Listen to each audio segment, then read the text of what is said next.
Una udah kemayi, seku beni ada ya lebih orang, kafir. Yoga, nalau yoga, kalau jauh.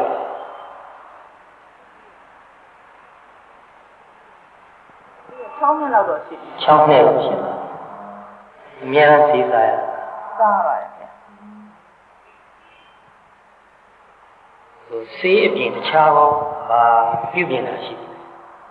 Mamaမရှိသေးဘူး တခုခုဖြစ်လာတဲ့အခါအကောင်းဖြစ်ဖြစ်အဆိုးဖြစ်ဖြစ် တင်ပါဗျာ သူကအကြောင်းစုံစည်းမှဖြစ်တယ်ဒါတော့ကြားဘူးမှာ တင်ပါဗျာ အကြောင်းစုံမှလိုအပ်တဲ့အကြောင်းတွေပြည့်စုံမှဖြစ်လာတယ်အကောင်းဖြစ်ဖြစ်အဆိုးဖြစ်ဖြစ်နော် တင်ပါဗျာ အဲ့တော့အဲ့ဒါသဘာဝနေရာမှာဥပမာဆိုတော့တစ်ပင်တစ်ပင်ဖြစ်လာအကြောင်းတွေဘယ်လောက်များများလဲအဓိကတော့မျိုးစိမျိုးစိလိုတယ်ဒါပေမဲ့မျိုးစိချစ်ုံနဲ့ပြင်မဖြစ်သေးဘူးရေကြီးလိုရေလဲလိုတယ်အလင်းအောင်လိုတယ်နော်ပြီးတော့လေလဲလိုတာပဲ တင်ပါဗျာ အဲ့တော့ဒီဟာတွေကတစ်ခုခုချို့တဲ့နေမယ်ဆိုရင်အပင်မဖြစ်မလား တင်ပါဗျာ အဲ့တော့ဒီဟာတွေအကုန်လုံးပြည့်စုံလို့အပင်ပေါက်တင်ပေါက်လာပြီအပင်တွေကတဖြည်းဖြည်းကြီးလာကြီးရတဲ့အခါမှာဘာတွေဖြစ်လာလဲဆိုတော့ပထမတော့အစီလေးကွဲပြီးတော့ရွက်ကလေးဖြစ်သွားတာပဲတချို့ဆိုရင်အစီနှစ်ခုကြားတွေကနေရွက်ကလေးထွက်လာတဖြည်းဖြည်းနဲ့အပင်ကြီးသွားတဲ့အခါမှာပင်စီဖြစ်လာတယ်အကိုင်းဖြစ်တယ်အရွက်ဖြစ်တယ်အပွင့်ဖြစ်တယ်အသီးဖြစ်တယ်အကျိုးတွေအများကြီးဖြစ်နေတာနော်အဲ့ဒီရဲ့အဆင့်ပွားမယ်ဆိုရင်ဒီအသီးအပွင့်ကနေအနရတာအာဟာရတွေလည်းဖြစ်လာသေးတယ်ဒါတွေမကသေးဘူးနေထွက်လာတဲ့အခါမှာအရိပ်ပါထွက်လာအဲ့ဒီအရိပ်ဒီလည်းပဲအပင်ရဲ့အကျိုးဆက်ပဲအဲ့တော့အကြောင်းတွေအများကြီးရှိတယ်လို့အကျိုးတွေလည်းအများကြီးရှိတယ်နော်အဲ့တော့ကျမ်းမာရေးနဲ့ပတ်သက်ပြီးတော့လည်းပဲတခုခုချွတ်တဲ့တဲ့အခါဘာကြောင့်ဖြစ်တာလဲဆိုတော့တရားစဉ်းစားဖို့နော် တင်ပါဗျာ အကြောင်းကတစ်ခုတည်းမဖြစ်နိုင်ဘူးနော် တင်ပါဗျာ သဘာဝတရားမှာအကြောင်းတစ်ခုတည်းကြောင့်အကျိုးတစ်ခုတည်းဖြစ်တယ်ဆိုတာမရှိဘူးအဲ့ဒါလုံးဝသဘာဝမကြောက်သဘာဝမှာရှိကုန်မရှိအမြဲတမ်းအကြောင်းဟာ3ခု4ခု5ခု6ခု10ခုအဲ့လောက်ထိအောင်ဖြစ်နေသို့တော့အဓိကအကြောင်းကိုတော့လူတွေကဦးစားပေးတာအဲ့ဒါလိုပဲကျမ်းမာရေးတစ်ခုချို့တက်လာတယ်ဆိုရင်ဘာကြောင့်လဲဆိုတာကိုနည်းနည်းလေးစဉ်းစားဖို့လို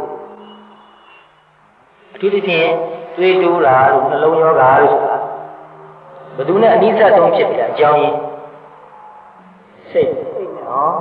စိတ်နဲ့အနိစ္စတယ်ဒါပေမဲ့စိတ်တစ်ခုတည်းလို့မဆိုနိုင်ဘူးနော်သူကတော့အနိစ္စဆုံးပါဤသောအကြောင်းဖြစ်တယ်အဲ့တော့ဘုရားဟောမှာတော့ကာစိတ်ဥဒုအာဟာရဒါအဓိကအကြောင်း၄ခုဟောထားတာနော်ဒါပေမဲ့တေချာလိုက်ရှာမယ်ဆိုဒီတက်ပိုတောင်မှတွေးနိုင်သေးတယ်ဒါအကုန်လုံးတောင်ပြောလို့မရသေးဘူး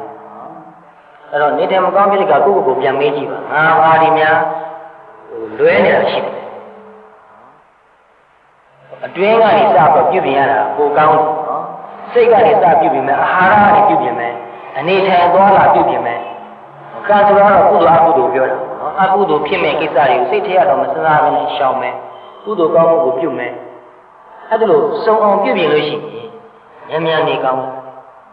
စေးတော့ရအောင်တော့စေးတော့ရတာနည်းသွားတယ်တဖြည်းဖြည်းနဲ့စေးတောင်ဖြတ်လိုက်လို့ရတယ်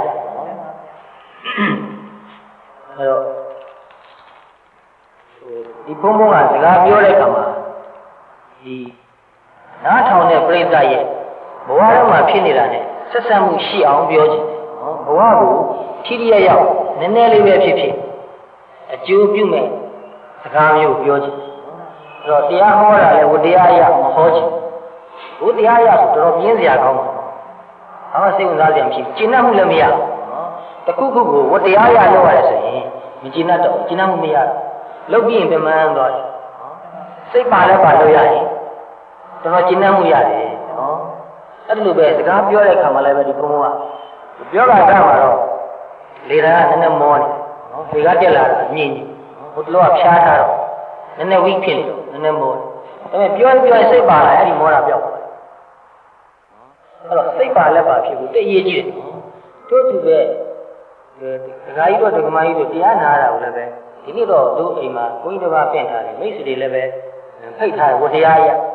သူတို့လည်းလာပြီးဝတရားရတရားနာတော့ပြန်သွားတယ်ဆိုတော့သိမကောင်းဝတရားရဆိုတော့ကိုမကောင်းဘူးအဲ့တော့ရည်စရာလေးတစ်ခုလိုပဲပြောနေတာပေါ့နော်ဘုန်းဘုံမှာကလေးလေးတွေရှိတော့သူတို့တစ်ခါလေးစနောက်ဝတရားရမိဘဝတရားရတယ်လုပ်ပြရတာပါဆိုသူတို့တိတ်ဆိတ်ဆူလာဝတရားရဆိုမလုံးနဲ့တော့တဲ့အဲ့တော့ဒကမာကြီးတို့ဒကာကြီးတို့စိတ်ထဲမှာဘယ်လိုနေလဲဒကာကြီးတို့ဒကမာကြီးတို့ဝတရားရတရားဟောနေရတာပါဆိုဘယ်နဲ့စိတ်ထဲဘယ်လိုခံစားစိတ်မကျင်တော့ဘူးနော်စိတ်ထဲမှာမကျင်ဘူးနော်အဲ့တော့ဘယ်လိုသဘောထားလိုက်ရလဲဆိုတော့နော်ဘုံဘုံရဲ့သဘောထားဒီမှာရှိနေတဲ့ဒကာဒကမတွေအားလုံးဘဝတဏှာဆက်ဆက်ကအမျိုးတွေနော်တဏှာကြီးကရှည်လွန်းလို့အမျိုးမတော်ဘူးလားမရှိဘူးဒီဘဝမှာမတော်ပေမဲ့ဘဝတစ်ခုခုမှတော့ပြောခဲ့မှာပဲအဲ့လိုပဲဘုံဘုံကလူဝင်စားတွေအများကြီးလေ့လာကြည့်အဲ့လိုဘဝတွေပြန်ဖြစ်တယ်ဆိုတော့တွေ့ရအရင်တော့အနိနာချင်းတစ်စိမ်းကမောင်တော်ကအမွာပြန်ဖြစ်တယ်ဆိုတော့စမ်းကြည့်တယ်နော်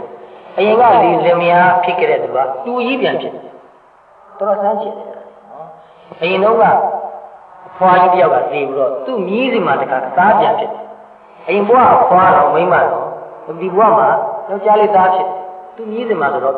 သူ့မြစ်သူပြန်တော်နေတာပေါ့အဲ့တော့ဘဝတန်ရရဲ့အင်တာဆန်းကြတာပဲအကြောင်းပြောင်းပြောတွေ့ရတဲ့ခါမှာဒါလေးကိုနည်းနည်းလေးအာရုံပြုလိုက်စိတ်ထဲမှာနည်းနည်းတွေ့ရမြန်ကြည်နူးတဲ့စိတ်ဖြစ်တယ်တမျိုးနဲ့ကြည်နေတဲ့စိတ်ဖြစ်တယ်နော်အဲ့တော့ဘဝကအမိအဖတော်ခဲ့တဲ့သူတွေဒီလိုသဘောထားလိုက်ဟောသူတို့စိတ်ချမ်းသာစေခြင်းလိုက်တာနော်တခုခုပြောပြချင်ဘုံဘုံရဲ့အဓိကလို့ကစကားပြောတာ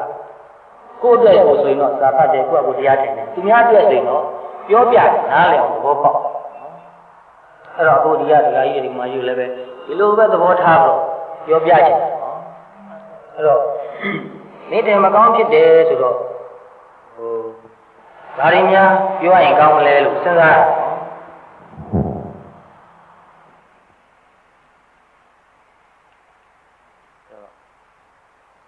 နှလုံးယောဂါတို့ဖိတူယောဂါတို့ဖြစ်တယ်ဆိုတာက stress များလို့ဖြစ်တာနော် stress ဆိုတာကလည်းပဝန်းကျင်မှာဖြစ်ပေါ်နေတဲ့အကြောင်းတွေလည်း stress ဥပမာဆိုတော့အခုဒီမှာအနှံတော်ဆူတယ်နော်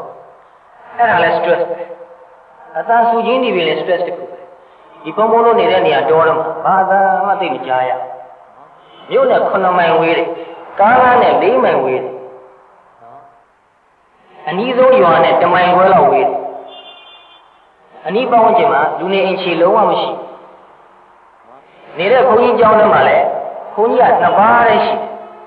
တစ်ပါးနဲ့တစ်ပါးလည်းအဝေးကြီးကျောင်းဝိုင်းကြီး15ဧကလောက်ကြီးကိုကျောင်းထဲမှာကိုနေရတစ်ပင်တွေကကြီးကြီးနှစ်ပေါင်းများစွာမခုတ်ဘဲနဲ့ထားတော့တစ်ပင်တွေကကြီးပြီးတော့အခုလိုຢာဒီမျိုးဆိုရင်တော့အရေးရပါတော့အင်မတန်ကောင်းအေးလုံးနဲ့တခါလူကြိုက်အရေးကောင်းလွမ်းကြည့်နားထောင်ကြည့်လိုက်ရင်လေတိုက်တဲ့တန်တွေကြားရှူရှူရှူတခါလေငြိမ်နေတဲ့ခါဆိုရင်ဘာသာမှမကြားငှက်ကလေးတွေဗာလေးတွေသူတို့တရှင်သူတို့ဆိုတာလေးကိုကြားရတိတ်နေတာကတော်တော်နားချမ်းသာဒီအတန်ဆူနေဆိုရင်ကိုပဲဒီဘုံဘုံတော့တိတ်တိတ်တဲ့နေရာမှာနေများတော့အတန်ဆူရဲဆိုရင်ကိုပဲပင်မသူ့ရဲ့ဒီ eardrum မှာလာပြီးတော့တွန်းနေတဲ့ pressure ကြီးကိုသိနေရတာဒါတွေမကသေးဘူးဒီဘုံဘုံကတော်တဲ့နေတာများတော့ sensitive ကပိုဖြစ်တယ်ဒီခန္ဓာကိုယ် skin မှာအတန်လာရိုက်တာကို vibration ကိုသိတယ်အတန်အနေနဲ့ကြားတာကို sensation အနေနဲ့ကိုသိရတယ်အတန်တိတ်ကြည့်ရင်တော့ဒါလူတိုင်းသိတယ်ဟိုတန်တုံးကြီးတွေကိုစုကြီးတွေနဲ့တင်ပြီးတော့အာဒုံနဲ့ထုတ်နေနားသွားနေတကူလုံးတုံသွားတယ်အဲ့လိုပဲဒီကားတွေပါသွားတဲ့ vibration တွေပဲခန္ဓာကိုယ်ကခါတော့ဘုံဘုံဆိုရင်တော့ရံကိုရောက်လာရင်လည်းပြင်မှန်းငါကလည်း sensitive ဖြစ်တယ်အလေးချင်းကလည်းမရှိတော့ပြင်မှန်းတယ်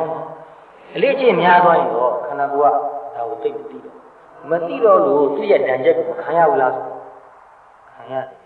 တွေးတိုးတဲ့ကွာတွေး130 90သူသိဒီလိုကောင်းတယ်နော်140 95 100ရောက်သွားပြီသူနေကောင်းတယ်သူကောင်းမှဖြစ်အဲ့တော့ဒကာကြီးတယောက်ကိုဒကာတို့တွေးချင်တော့180 100ဖြစ်တယ်ဒကာကြီးကမများလုံးလားဆိုကိစ္စမရှိဘူးလေတပည့်တော်ဒီလိုပဲနေသားကြ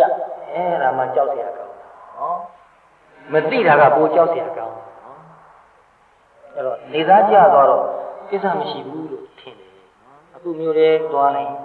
ကားမိဖို့နှက်နေတာအမတန်ဆိုးတာအဲ့ဒီနာသူပြင်ကားအကြီးကြီးတွေဖြတ်သွားလို့ရှိရင်ဒီကိုမဲကြီးတွေထားရွှေမိလို့ရှိရင်ဘုံဘုံတော့ချက်ချင်းခေါင်းတော့မှိုင်းနေဖြစ်လာတယ်အဲ့နဲ့ဇက်လေးတခါလေးခေါင်းနေနေမူညရင်ခေါင်းကြိုက်တာအဲ့ဒါလည်းပဲ pollution တစ်မျိုးနော် stress တစ်မျိုးပဲ noise pollution ကလည်း stress အဲ့ဒီ air pollution ကလည်း stress ပဲနော်တော်တော်ပြန်မှန်းတယ်တော့တခါတလေကိုကအေးအေးစီးနေပြီမနော်ကိုကောင်းချင်းလူတွေကပြန်ခတ်နေသူတို့ကြည့်ရလို့စိတ်ကရှစ်မြင်ရတာကစိတ်ရှစ်ဘာမှမမြင်ရတာတော်တော်အေးတာအဲ့တော့မြို့မှာဆိုတော့အပြင်ထွက်လိုက်တယ်ဆိုရင်ကိုပဲကားတွေတူတူနဲ့တိုက်တော်မလားလို့ထင်နေတာအဲ့တော့သူတို့ကိုကြည့်ပြီးတော့ကိုကမောတယ်ဒါလည်း stress တစ်ခုပဲနော်အဲ့တော့အာယုံမှန်သမျှကအနည်းနဲ့အများတော့ stressful မှန်တယ်နော်ဘယ်လိုအာယုံဖြစ် stressful ဖြစ်တယ်ဒါကြောင့်အမေရိကန်ကစာရေးဆရာကြီးတယောက်အင်မတန်တော်တဲ့ပုဂ္ဂိုလ်ကြီးပါနာမည်ကျော်ပဲနော်သူရေးတာလည်းပဲစိတ်ဓာတ်နဲ့ပတ်သက်ပြီးရေးတာများတယ်သူကအိမ်တော်လည်းမဖြစ်ဘူး Harvard ကနေဘွဲရပါဗျာအုတ်ထဲနေသွားတာသူရေးတဲ့အင်တာနာမည်ကြီးတဲ့စာအုပ်တွေရှိတယ် Walden လာဘူးလားစာပေဝန်ထမ်းပါတယ်လူတွေ English major လို့ပါလို့ literature ဝန်ထမ်းပါတယ်လို့ကျောင်း Walden သူကပြောတဲ့စကားလေးတစ်ခုကိုတော့သိတော်ကြတယ်ဘုရားဟောလည်းကြိုက်တယ် everything that crosses the mind where is ဘယ်လိုအာယုံဖြစ်သူနဲ့ပတ်သက်ပြီး when there ရှိတာအဲ့ဒီလိုပြန်မှန်းမှုနော်အာယုံမှန်သမျှဒီစည်းမှုရှိ stressful ဖြစ်တယ်အဲ့ဒီ stress ကိုတက်တာတနည်းနည်းနဲ့လုံးဝဖြစ်တယ်မလို့ရဖြစ်အဲ့တော့ stress ဆိုတာပါလေ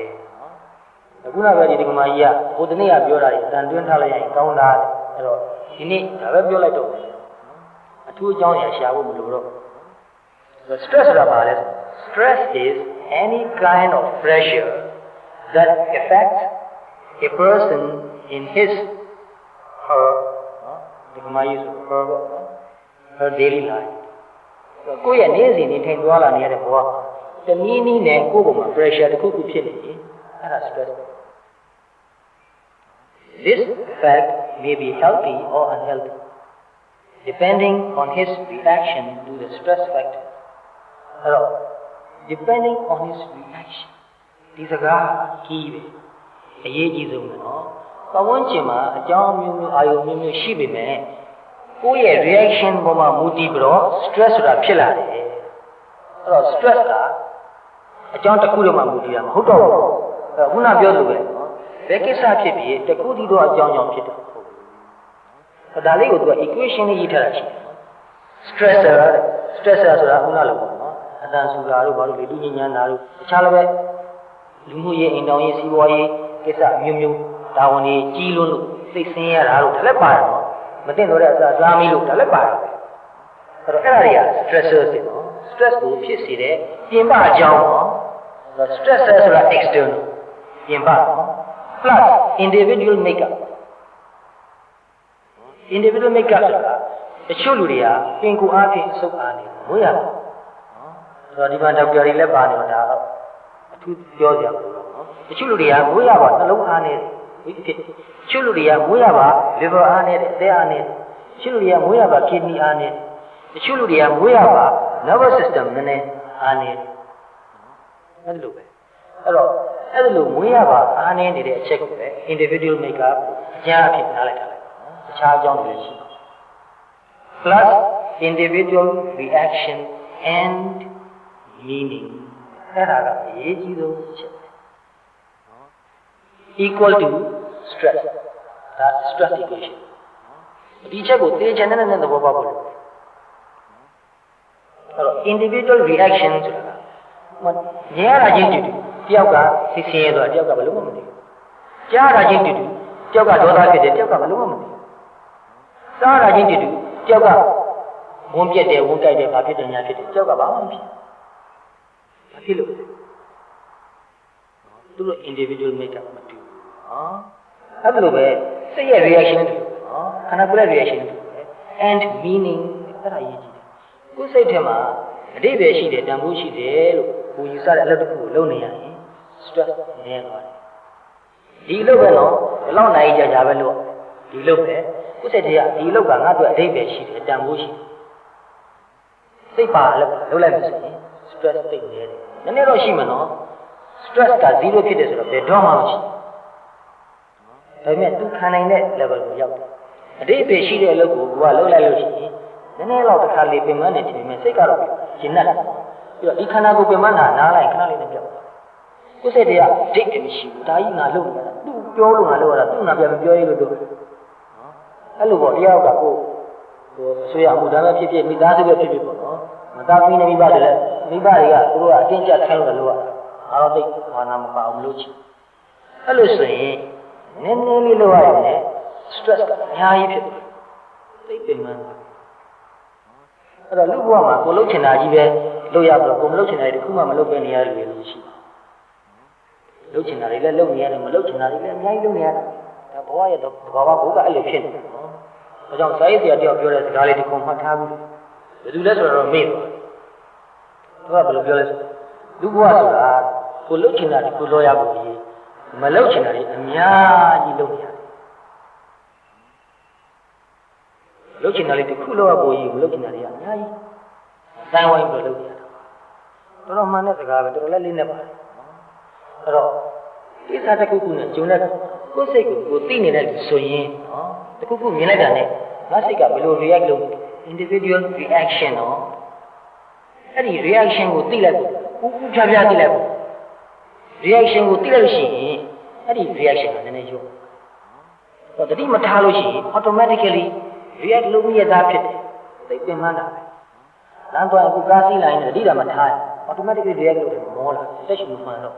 ဒီဘက်မှာတင်းလို့ဖြစ်တာဒါပင်မှန်းလာအဲ့ဒါလေးစိတ်ကိုရှော့ဒီ reaction ကိုသိနေရနော်ဒါကြောင့်သိနေလို့ရှိရင် reaction မပြင်းထန်နော်ဒါသဘာဝကြတာလားဆိုစဉ်းစားကြည့်နော်သိနေ reaction မပြင်းထန် reaction မပြင်းထန်ရင် stress ကများတက်တာတတိအားကောင်းလာလို့ရှိရင် reaction ကတိတ်ကိုနေသွားတာစက္ကန့်ပိုင်းလောက်လေး reaction ဖြစ်လာပြီးချက်ချင်းပျောက်သွားတာပဲတော့တတိကဦးနေမယ်ဆိုရင်မနဲ့ reaction မဖြစ်တော့ response ပဲဖြစ်တယ်နော်ဒါကြောင့် reaction နဲ့ response ဆိုတဲ့ဒီစိတ်ရဲ့အခြေအနေတစ်ခုကိုသိချသဘောပေါက်မှာဒီခေတ်ကြီးမှာနည်းနည်းလေးဒီလိုဖြစ်တယ်တို့မဟုတ်ရင်တော့ reaction တွေများယောဂအင်တန်များလာကိုယ်လည်းမငြင်းချင်ဘူးစိတ်လည်းမငြင်းချင်ဘူးကိုယ်လည်းပင်မစိတ်လည်းပင်မအဲ့တော့နောက်ထပ်စဉ်းစားကြရတဲ့အများကြီး some general truths about stress what is stressful depends on the individual ပင်မနဲ့ဆိုတာဖြည့်ဆည်းမှုဆိုတာပုဂ္ဂိုလ်မှမတည်တယ်ပုံသေးပြောလို့မရဘူးဆိုတဲ့အဓိပ္ပာယ်ဘယ်ကိစ္စကြီးက stressful ဖြစ်တယ်ဒီလိုပြောလို့မရဘူးအဲ့ဒီကိစ္စနဲ့ပတ်သက်ပြီးဒီလူကဘယ်လို react လုပ်တယ်ဆိုတာကြည့်ရသူဘယ်လိုသဘောထားတယ်အဲ့တော့သဘောထားအင်မတန်ရေးကြည့်သဘောထားမှန်ရင်ပင်မနာတက်တာတယ်သဘောထားမမှန်ရင်အင်မတန်ပင်မမှာအဲ့တော့တခုခုကိုမှစိတ်ပင်မမှုကိုပင်မမှုဖြစ်လာပြီဆိုငါဘာကြောင့်ပင်မနေတာဒါတခုစဉ်းစားရအောင်နော်ပြီးတော့ငါသဘောထားဘယ်လိုရှိလဲ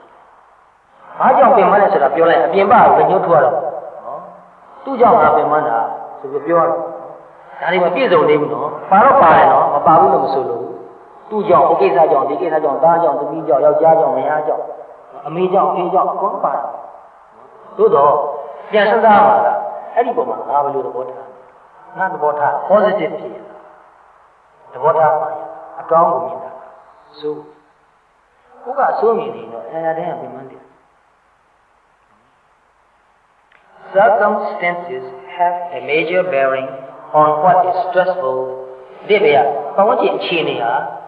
ကိုယ်မှာ stress ပြင်မှန်းမှုဖြစ်ပေါ်ရာသူကအရေးကြီးတဲ့အကြောင်းတစ်ခုဖြစ်နေပါတယ်အဲ့တော့ပတ်ဝန်းကျင်အကြောင်းကိုမပြုပြင်ရဘူးလို့မဆိုလို့နော်အခုနပြောတဲ့ချက်ကကိုယ်သဘောထားလေးကိုကြည့်ပြီးတော့ကိုယ်စိတ်ကိုပြင်လိုက်ပါနော်ဟိုပတ်ဝန်းကျင်အကြောင်းကိုလည်းကြည့်ပြီးတော့ပြင်နေတော့ပြင်နှစ်ခုစလုံးပြင်မှရအောင်နော်တော့တိတ်ဆူရဲဆိုရင်ဒီဆူတဲ့အတန်ကိုနည်းနည်းတက်တောင်လို့ဆန်းစားတိတ်ပူအိုက်လာတဲ့ဆိုရင်လည်း stressful ဖြစ်တာပဲနော် heat ကလည်း stress cold ကလည်း stress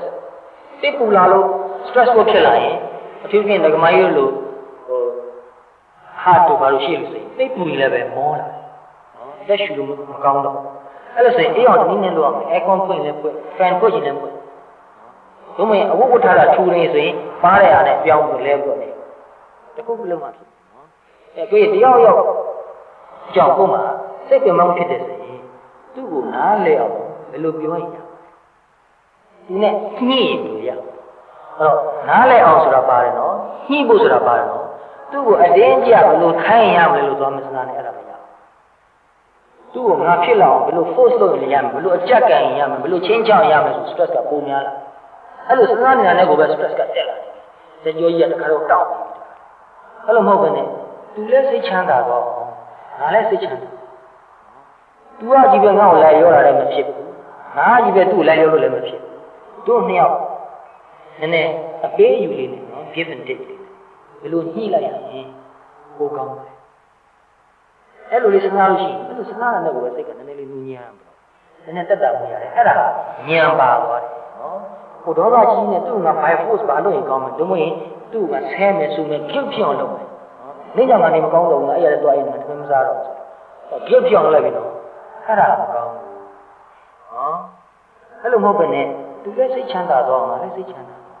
လို့လို့ရင်စဉ်းစားကြည့်နော်လူဟာတယောက်တည်းနေလို့မရပြီးတော့ကိုတယောက်တည်းစိတ်ချမ်းသာနေမယ်ဆိုလို့လေ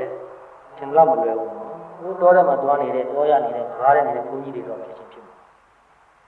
မျိုးတဲ့ရွာထဲမှာဘိုးအိမ်တော်နေနဲ့တားရီသူကြီးတွေနဲ့လုံငန်းနေနေတဲ့သူကတော့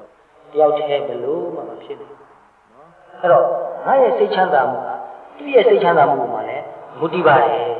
သူလည်းစိတ်ချမ်းသာမှုရမှာစိတ်ကျဉ်းမှုရမှာငါလည်းပဲစိတ်ချမ်းသာမှုစိတ်ကျဉ်းမှုရမယ်ဆိုတာလေးဒီလိုသဘောထားကိုမှန်မှန်လေးထားလိုက်နော်တခါလေကြာရင်ကိုကနားလည်ပေးရတယ်သူ့မှာလည်းအခက်အခဲတွေအများကြီးရှိတယ်သူ့အခက်အခဲကိုသိတာလည်းရှိမယ်နားလည်တာလည်းရှိမယ်မသိတာနားမလည်တာလည်းရှိမှာပေါ့တခါလေတော့အဲ့လိုဖြည့်ပြီးတော့တွေးပေးလိုက်ရတယ်နော်တယောက်ကိုတယောက်ဖြည့်ပြီးတော့စဉ်းစားပေးလိုက်ရတယ်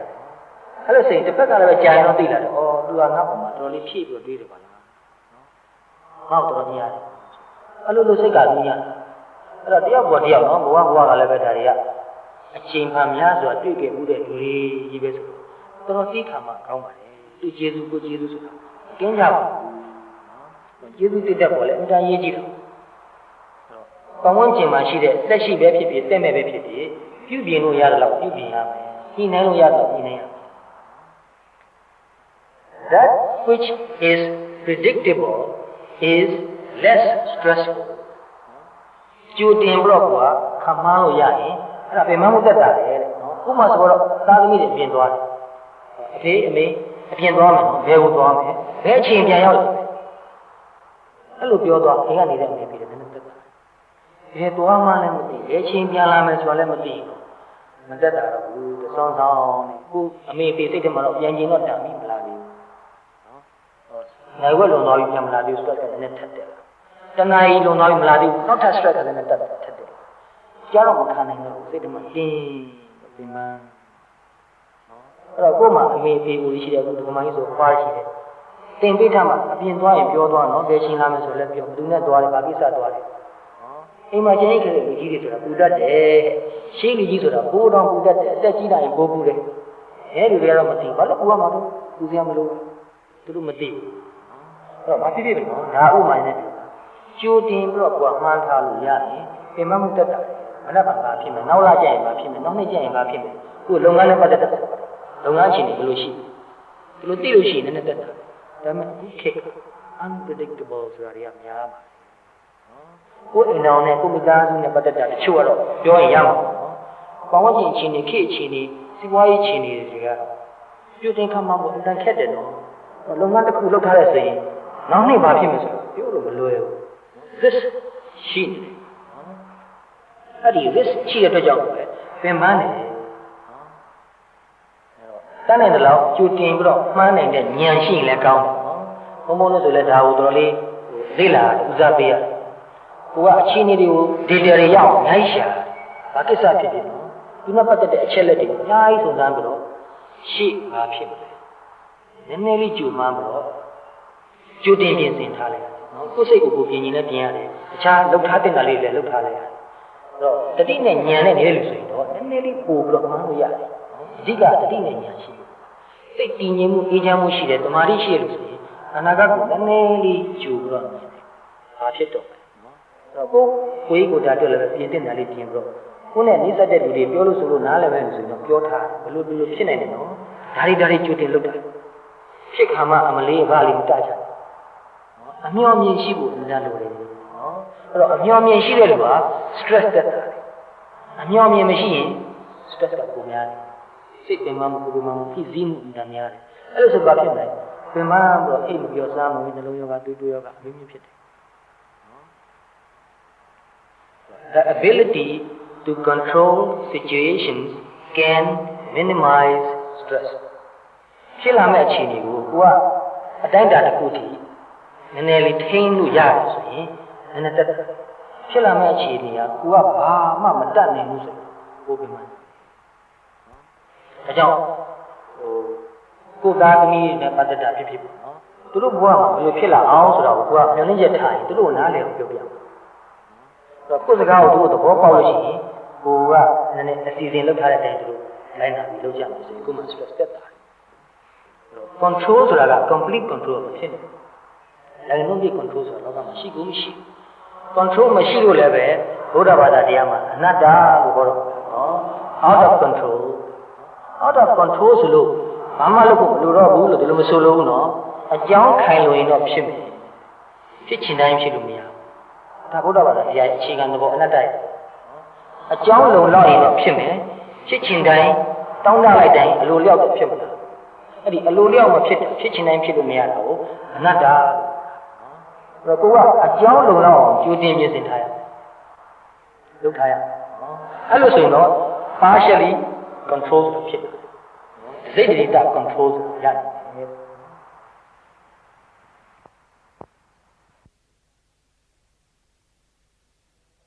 ရှားပါပြီဒီမှာဒေါက်တာနှစ်ယောက်ဒေါက်တာ Friedman နဲ့ Dr. Rosenman သူတို့တွေ့ရှိချက်လေးတခုပြောတယ် Dr. Friedman and Dr. Rosenman discovered that there are two types of personality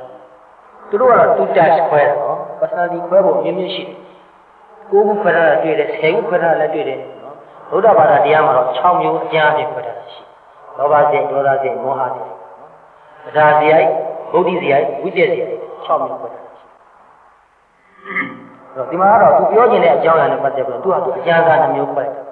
Type A is more prone to certain heart diseases than the other type B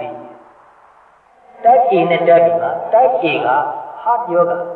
ဖြစ်ဖို့ပုံများပါတယ်။နော် heart ဆိုရင်တော့ဒါတွေးတိုးတွေဟောတော့ဆက်လိုက်တယ်နော်သူတို့နှစ်ခုကဆက် According to Friedman and Rosenman Type A behavior pattern is an action emotion complex action emotion သူရဲ့အပြုအမူနဲ့သူရဲ့ခံစားမှုအခုစလုံးပါ complex that can be observed in any person who is aggressively involved in a chronic incessant struggle to achieve more and more in less and less time Type A ကသူကဘာမှမဆိုသိလို့အချိန်နည်းနည်းလေးမှာအလုပ်အများကြီးပြီးအောင်လုပ်ချင်တယ်အပြိုင်ဆိုင်လုပ်ချင်တယ်သိ aggressive ဖြစ်တယ်သူလည်းမကဘူးသူကအလုပ်အများကြီးလုပ်ချင်တယ်လို့တခြားလူတွေလည်းအများကြီးလုပ်မှကျင်တယ်အလုပ်ကိုဆက်တိုက်တစ်ခါလုံးဝအချိန်မဖြုံးဘူးတပြိုင်တည်းမှာနှစ်ခုပြီးနိုင်ရင်ပိုကောင်းတယ်အဲ့လိုသဘောထားကြည့်တယ်နော်အဲ့တော့အဲ့လိုလူကပို့ပြီးတော့နှလုံးယောဂါတို့သွေးတိုးယောဂါတို့ဖြစ်ဖို့များတယ်နော် and is required to do so against the opposing efforts of other things or other person တော့ကိုအဲ့လိုလုပ်တဲ့နေရာမှာပတ်ဝန်းကျင်ကအခက်အခဲအတားဆီးအနှောက်အယှက်ဆိုတာအများကြီးရှိတယ်နှောက်ယှက်နေတဲ့လူတွေလည်းရှိရှိအဲ့ဒီလူတွေကိုအတင်းအကျပ်ကိုစန့်ကျင်ပြီးတော့သူကစွတ်တိုးပြီးတော့ Type A ရဲ့သဘောကအဲ့လိုရှိတယ်နော်အဲ့တော့ကြည့်လို့ရှိရင်ဒီလိုသဘောထားမျိုးရှိတဲ့သူဟာလောကမှာအောင်မြင်တာလည်းများတယ်နော်သူတို့ကိုအစိုးရတက်ပြောလို့မရဘူးအောင်မြင်တယ်လည်းများတယ်ပြီးတော့နည်းနည်းလေးအသက်ကြီးလာရင်နှလုံးယောဂါတို့ကုသိုလ်ယောဂါတို့ဖြစ်တာလည်းပုံများတယ်နော် nervous breakdown တွေဖြစ်သွားတာလည်းရှိတယ်အဲ့တော့ကိုယ်အသိမိတ်ဆွေတွေမှာဒီလိုဖြစ်နေတာတွေကသတိထားကြည့်တွေ့မယ်နော်ဒကမာကြီးကတော့မဆိုးသေးဘူးအခုအမျိုးစုံပြုပြင်လိုက်မယ်ဆိုရင်လိုက်တက်တာပါနော်အသက်ရှိရှိတက်တန်းစီနေနေမှာပါပဲသို့တော့သတိမထားလို့ရှိရင်တချို့လူတွေအလောက်ကလည်းအမှန်တန်ကြီးကျယ်အများကြီးလုပ်တယ်ယာရုကြီးတောင်ကြီးထားလို့ဆိုရင်သတိမထားရင် break down ဖြစ်သွားတယ်လည်းအများကြီးကြားရပါတယ်Persons possessing this pattern also are quite prone to exhibit a free-floating but extraordinarily well-rationed hostility. Hostilityဆိုတာဒေါသအပြစ်မြင်ရန်လို့ဒီလိုလူတွေက free floating ဆိုတာသူကအမြဲတမ်းဒေါသဖြစ်ပြီးအစင်သင့်ဖြစ်ဟာအကြောင်းမှမရှိလည်းပဲသူကတော့အသင့်စိတ်ကနဲ့ဆိုဒေါသဖြစ်ဒီနာဖြစ်ပြောပြီးဆိုပြီးဒေါသဆိုတာမှာမြင့်မြင့်ရှိတယ်တချို့လူတွေဒေါသအပြင်ကိုပေါက်သွားတယ်အပြင်မှာသူပေါ်ပြရတယ်မျက်နှာမှာမြင်ရမယ်အသာမှာမြင်ရမယ်ထုမယ်ခွဲမယ်ရိုက်ပလိုက်တချို့လူတွေကြတော့သူ့အခြေအနေရသူအဲ့လိုလုပ်လို့မဖြစ်တော့အောက်တော့မျိုးသိတယ်အဲ့လိုပြောလဲပဲနှလုံးသားမှာတူတူရမှာဖြစ်တာဒေါသကိုတအားကြီးမျိုးသိတယ်အဲ့တော့ဖောက်ခွဲတာလည်းမကောင်းဘူးမျိုးသိလွန်းတာလည်းမကောင်းပါဘူးဒါဖြင့်မလုပ်တယ်အခုစလုံးမကောင်းဘူးဆိုတော့ခက်တော့တယ်တချို့ကပြောတိခမျိုးသိဒီခါမှများမျိုးသိပါများတော့ယောဂဖြစ်အဲ့တော့သတိနဲ့ဉာဏ်နဲ့ဒါကိုပြည့်ပြီးလို့ပထမဦးဆုံးခုနပြောလို့ပဲကိုယ်သဘောထားကိုအရင်ကကြည့်တခုခုဖြစ်တော့မယ်ဆိုတခါလေးဖြစ်တော့မှကြိုတင်သိတယ်နော်ဒီနေ့တော့ငါဘယ်သူနဲ့သွားတွေ့ရလဲဒီလူနဲ့ကတော့အရင်တော့လည်းအဆင်မပြေဖြစ်ဘူးလေနော်အဲ့တော့သူနဲ့တွေ့ရင်တော့အကျိတ်အနေတော့ပြောရတော့ပဲနော်ပြောလဲပဲငါလူတို့ကတော့ဒီလူကတော့ရကြပါလားသူကအရင်ကတည်းကနည်းနည်းသူထင်လို့လုပ်တတ်တယ်ဆိုတော့နော်အဲ့တော့သူနဲ့တွေ့ရင်ငါကတော့စိတ်တူပါမှာဒေါသဖြစ်တော့အဲ့လိုဆိုရင်အရင်ဆုံးကုသလေးကိုပြောမနေလေးထားဘယ်လိုပြောမယ်ဘယ်လိုဆိုမယ်ဆိုတာလည်းပဲနည်းနည်းလေးကြိုတင်ပြီးစဉ်းစားထားဒီနေ့တွေ့တဲ့ခါလည်းပဲကောင်းတဲ့ဘက်ကအရင်စပြောပါအဆိုးအရင်စမပြော positive သူလက်ခံနိုင်တဲ့ကိစ္စမျိုးသူနဲ့ကိုယ်နဲ့ညှိလို့ပြည်လည်မဲ့အကြောင်းအရာကိုစမပြည်လည်မဲ့အကြောင်းတော့စမပြောနဲ့ချက်ချင်းကြီးဒေါသဖြစ်တဲ့နဲ့ဘာမှလုပ်လို့မရဘူးအဲ့လိုပေါ့လေကိုယ့်ဘက်ကတတ်နေတဲ့လောက်ကြိုးတော့စိတ်ကူးပြုပြင်ပါစိတ်ထောင်းကိုကြည့်ဆိုတော့ဘသူစိတ်ကထောင်းလို့ဘသူကကြည့်တာကိုယ်စိတ်ကထောင်းလို့ကိုယ်ပဲကြည့်တာနော်အဲ့ဒါဘောပေါက်ဖို့အဲ့တော့ကိုယ့်ဟာကိုယ်စိတ်ထောင်းကိုကြည့်ဖြစ်ဖို့သိအရေးကြီးကိုယ့်ရဲ့ emotion ကိုယ့်ရဲ့ဒေါသကိုယ့်ဟာကိုယ်တာဝန်ယူပါနော်တာဝန်ယူပါဆိုတာတတိနဲ့ဉာဏ်နဲ့ကြည့်ပါကြည့်သူနဲ့ပြောရင်ဆိုရင်စိတ်ကတိုးကျင်လာပြီဆိုစိတ်တိုးကျင်နေပြီသိလိုက်ပါစိတ်တိုးနေပြီဆိုတက်တွေပါနည်းနည်းတင်းလာ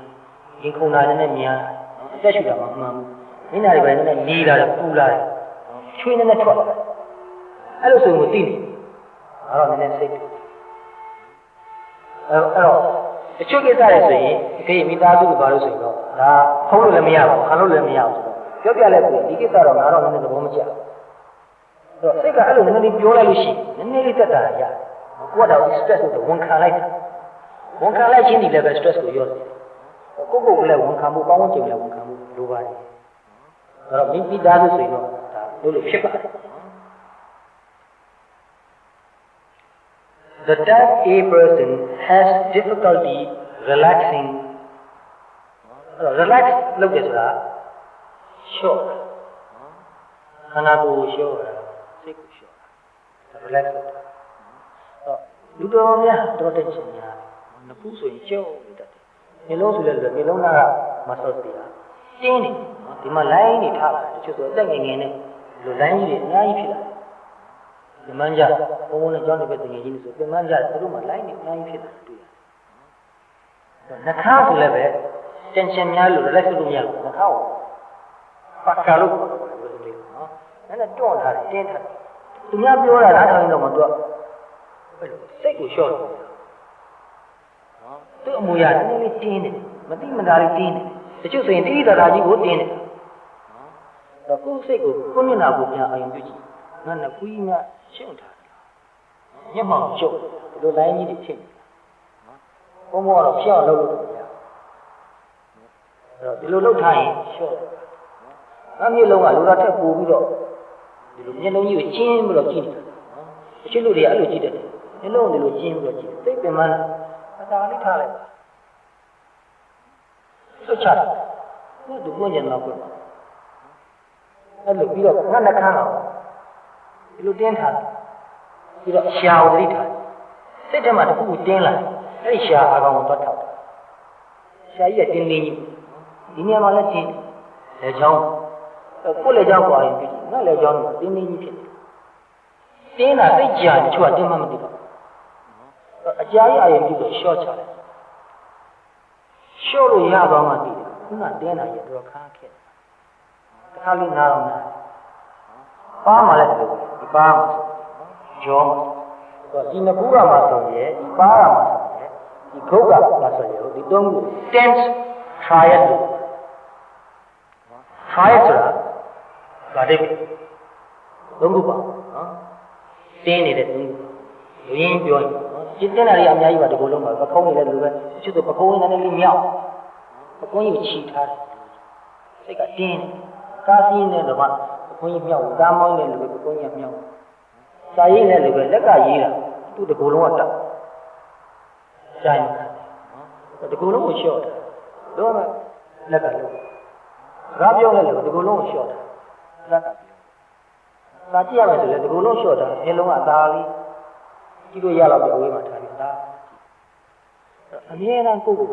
relax လုပ်လို့နေရမယ်နော်အဲ့ဒီ relax လုပ်တဲ့အကျင့်ကိုရတော့လူများစုက tense ဖြစ်နေတာအကျင့်ပါနော်အဲ့ဒီ tension ကယောဂဖြစ်လာတာနော်အဲ့တော့ဒီ muscle တွေကိုနှစ်ခုကတင်းနေတာကိုလျှော့ကြည့်စိတ်နဲ့အာရုံပြုကြည့်တင်းနေတာကြီးကိုသိ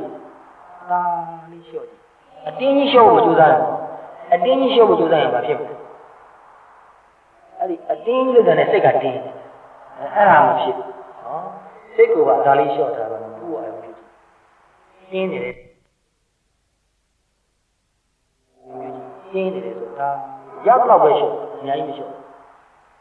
ပါးတွေဇက်တွေခုနကပြောလို့ရှာတို့ဘာလို့လဲချောင်းခုတ်အခုံဝင်ပြုကြည့်တင်း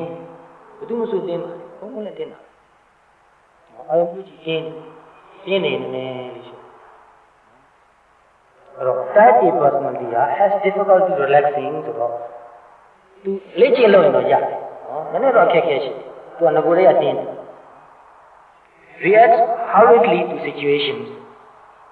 အခုအခြေအနေဖြစ်လာတယ်သူကချက်ချင်းတော့ကြည့်ခဏလေးအချိန်ယူပါနော် cooling down time လေးနည်းယူပါတခုခုပြဿနာရှိတာပြီဆိုရင်ဒီကိစ္စငါအခုဘာမှမပြောသေးဘူးနော်ငါစိတ်ကခဏအေးရောက်တာလေတဏှာကြီးဖြစ်ဖြစ်ဖြစ်ရက်ဖြစ်ဖြစ်နှစ်ရက်သုံးရက်ဖြစ်ဖြစ်စိတ်နဲ့အေးမှပဲပြောစိတ်ကိုလည်းမပြောစကားတွေမှားကုန်လုံးကုန်နော်ဇွန်သွားပြီးတော့နောက်မှတော့ငါစကားတွေတိတ်လို့ပြန်တော့ဆိုတော့ခက်တယ်ဆိုကိုပြောတာသူကကြာပြီးစိတ်ထဲမှာတော်ပြီးစူးသွားတယ်ဟစ်သွားတယ်နာတော့ဒဏ်ရာကြီးဖြစ်သွားပြန်နှုတ်လို့ရှိတော့တောင်းပါရင်ရှိတော့ရတော့ရတယ်ဒါပေမဲ့ပြောရက်လေရင်ဆိုတာလေးရံရစ်တာနော်အဲ့တော့သူ့မှာလည်းပဲပြောရက်လေရင်ဆိုပြီးစိတ်မကောင်းဖြစ်လို့ငတ်မှလည်းပြောမိလေခြင်းဆိုတော့ကြောက်ဖြစ်တယ်ပြန်မှန်းတာအဲ့ဒါလေးနော်အဲ့တော့ခဏလေးကူးတောင်းနော်အဲ့တော့အင်းလေးစကားလေးရှိတယ် take it easy ဆိုတာရှိနော်ဒီလောက်ကြီးအရေးကြီးတယ်လို့ပြောစားပါတယ် take it easy နော်နောက်ရှိတယ် play it cool နော်ဒီလောက်ကြီး serious မဖြစ်ပါနဲ့ကြည့်တော့အဆင်ပြေအောင်ကြည့်ပြီးတော့ပြောတော့ဒါတွေကဖြစ်တော့လဲကောင်းတော့ကောင်းပါတယ်မဖြစ်လည်းပဲကိစ္စမရှိပါဘူးဒီနေ့အကုန်လုံးသိပါတွေးကြည့်တယ်မှာသူလည်းသိမှာကိုလည်းသိသိသွားပြီးတဲ့အခါဒီကိစ္စတွေပြန်စဉ်းစားမယ်ဆိုလို့ဘာမှတည်းရေးမကြည့်ပါဘူးသိတယ်မရှိပါဘူးနော်သိသွားပြီးမှဆိုတော့ထားပါဦးပြီးခဲ့တဲ့9နှစ်လောက်ကအကြီးကျယ်ဖြစ်ခဲ့တဲ့ကိစ္စတွေကိုပြန်စဉ်းစားကြည့်ဘာမှတည်းရေးမကြည့်တော့ဘူးဆိုတော့သိတယ်နော်အဲ့တော့တလောကလုံးကဒီလိုပါပဲ problem တွေပြဿနာတွေနဲ့ရှင်းနေကြတာပါကိုတယောက်တည်းလည်းမဟုတ်ပါဘူးဒါကိုအတိအကျနဲ့ဉာဏ်လေးနဲ့ကြည့်ပြီးတော့အစဉ်ပြောင်းနေသွားမယ်ဆိုရင်ကိုလည်းတက်တာတယ်ဉာဏ်နဲ့တက်တာတယ်အဲ့လိုသတိနဲ့ဉာဏ်နဲ့ကြည့်ပြီးတော့နေတာကိုကကုသိုလ်ဖြစ်တယ်ကုသိုလ်ကအထူးရှာစရာမဟုတ်ပါဘူးနော်ဒါနတစ်ခုတည်းကုသိုလ်သီလတစ်ခုတည်းကုသိုလ်သဘောထားမှန်မှန်လေးထားပြီးနေသွားတာကိုကကုသိုလ်ဖြစ်တယ်ရုပ်စွာဆုံးပြောမစင်ငါစိတ်တူနေပါလားလို့ဒီလိုသိလိုက်အဲ့ဒီသိတာကကုသိုလ်ဖြစ်တယ်စိတ်တူတာကအကုသိုလ်သိတာကကုသိုလ်ဖြစ်တယ်နော်အဲ့တော့အကုသိုလ်ကနေကုသိုလ်ဘက်ကို switch လုပ်လို့ရတယ်နော်စိတ်ကိုပြောင်းပြီးလို့ရတယ်အလေးချင်းမှမတည်တာပဲ tends to be restless အဲ့ဒီလို type A personality မငြင်းလက်မငြင်းဘူးချင်းမငြင်းဘူးမျက်စိလည်းမငြင်းဘူးသူကအမြဲတမ်းလှုပ်လို့ရဖြစ်နေတာငြင်းနေလို့မရအကျင့်ပါသွားတာကိုယ့်ကိုယ်ကို ngà này mình tiếp chỉ để đồ xí về luôn đi chỉ có là có nhẹ thà bữa ngà để chùa lên đi bữa này ngà nhẹ này để lấy chỉ một cái ngà này xem này ngà này phi phi bù phi lúc đó ngà rồi lại lúc tết ra lại cái này mà phi mình phi thay nhẹ restless ဖြစ်အောင်တတိကောင်းလာတမာတိကောင်းလာစိတ်တည်ငြိမ်လာအောင်လေ့ကျင့်ယူရမယ်လေ့ကျင့်ယူရတယ်တခုတော့ကောင်းတာရှိတယ်အဲ့တက်ပြေသမားလုံးမိသူများနဲ့တကယ်လို့တယ်အောင်မြင်တယ်တရားတော်ဘာလို့အားထုတ်လဲတက်ပြေသမားတော့သိရဖြစ်သွားသူကမလုတ်ချင်မလုတ်ဘူးလုတ်ရင်လည်းတော်တော်ကိုလုတ်တဲ့သူတော့လုံနီးလုံဟာမှန်ဖို့လုပ်တယ်သဘောထားမှန်ဖို့လုပ်တယ်ဒီတရားထုတ်တာကိုတော့သဘောထားမှန်ပါတယ်သူက stress ဖြစ်လာတယ်။ဒီတရားကိုဘယ်နည်းအတွင်းမှာငါဘယ်လောက်ရအောင်လုပ်အဲ့ဒါလို့တော့မလုပ်တက်ပြေသမားသူကအချိန်နဲ့ပမာဏနဲ့အရေးတွက်နဲ့တိုက်လို့သူ့ကိုယ်သူခါတဲ့ကို screw ကိုတင်းပေးတယ်ပုံမျိုးရှိ။အဲ့လိုမဟုတ်ဘူးစိတ်ကိုအေးထားတော့လုပ်တော့ပါမယ်။ He seems to be suffering from a hurry sickness. အဲ့လိုတက်ပြေသမား hurry sickness ရှိတယ်။ hurry ဆိုတာသိတယ်ပါလား။မြန်တာအရင်လိုတာလောတာနော်ဟာရီမမြတ်လို့ဟိုမှာအပြင်သွားလို့ဆိုမပြီးရသေးဘူးလားဟိုမှာကားအစင်းလေးရောက်သူကကားပေါ်ရင်ရောက်သွားပြီနော်မပြီးရသေးဘူးလားလို့ဟောနေအနောက်ကလူတွေကပြန်နေတယ်ခါလိုက်အမြဲတမ်းဟာရီအဲ့လိုလူကအိတ်မယ်ဆိုလဲဟာရီမမြန်အိတ်အခုထိအိတ်မပြောသေးဘူးလားကိုအိတ်ခိုင်းအိတ်လို့မရဘူးအဲ့ရတော့မှအိတ်တယ်ဆိုရင်လည်းခန္ဓာကိုယ်ရောစိတ်ကိုယ်ရောရှုနော်ခြေထောက်မှာတင်းတာတွေပေါင်မှာတင်းတာတွေခါမှာတင်းတာလက်ကြောတွေတင်းနေတာလက်မောင်းတွေတင်းတာဂုတ်တွေတင်းတာမျက်နှာတွေနှာခေါင်းတွေပါးတွေမျက်လုံးတွေအကုန်လုံးတင်းတာတွေရှော့စိတ်ကိုလည်းရှော့ဒီနေ့တော့လုပ်ခဲ့တဲ့ကိစ္စတော်ပြီဒီချိန်မှာဒါတွေစဉ်းစားဖို့မလိုတော့ပြီးပြီတော်ပြီဟိုကိစ္စဒီကိစ္စဒါရည်သမီးအကုန်လုံးခဏထားလိုက်တယ်အဲ့ဒီတွေနဲ့အသက်ရှူတာလေးကိုသိချင်သိနေတယ်စိတ်ကိုရှော့အသက်ရှူတာမှသိအိတ်ချင်တဲ့ချိန်အိတ်ပါစေအိတ်ဖို့ကြိုးစားအိတ်ဖို့ကြိုးစားရလို့ပါအိတ်လို့မရဘူးဘာလို့ဆိုတော့ကြိုးစားရဲဆိုတော့ဘောတော့လက်ကမဖြစ်အရင်လိုနေအိတ်လို့မရဘူးတဏှာကြီးထိုးသွားတယ်ပုံသွားပြီအိတ်လို့မဖြစ်ဘူးဒုက္ခနော်အဲ့ဆိုငါအိတ်ချင်တဏှာရော့သွားပြီအဲ့ဆိုမနဲ့ဆိုငါအေးဝမ်းမှာမဟုတ်တော့ဘူးဟောတော့ကပြနောက်တဏှာကြီး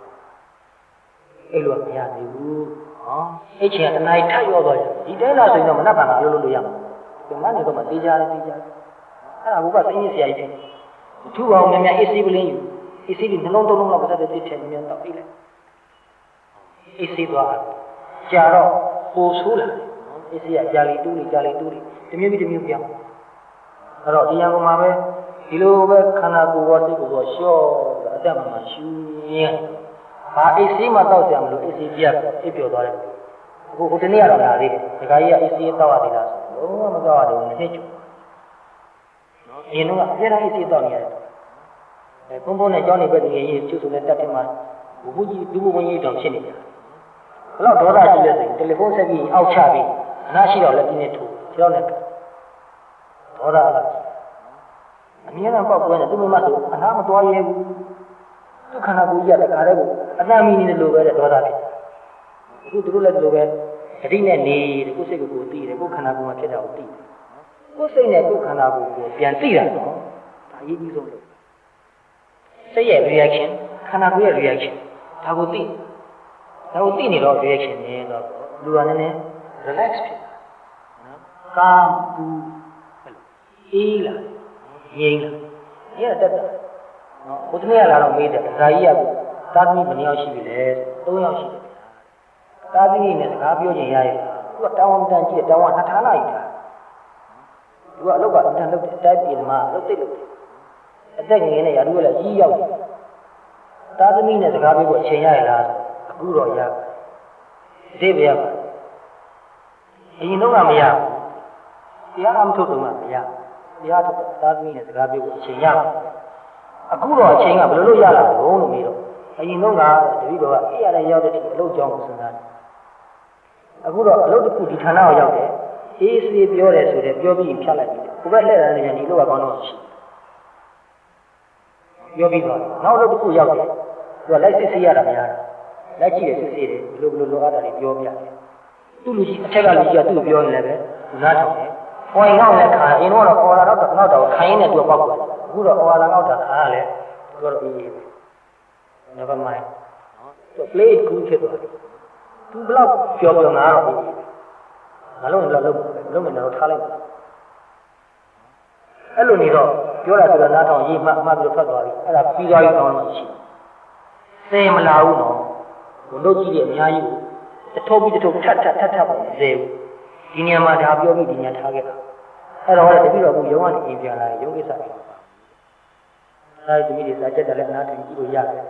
သူတို့သူစားတယ်သူတို့နဲ့သူတခါလေးတယ်လီဗီရှင်းတွေပါကြည့်တယ်ကာတွန်းကားတွေပါကြည့်တယ်အဲ့တော့သာသမီဆိုတာမိဘနဲ့ရင်းနှီးခြင်းတယ်အချိန်ပေးရမယ်အခုတော့တို့မိသားစုအားလုံးပဲနည်းနည်းအေးချမ်းပါ His impatience,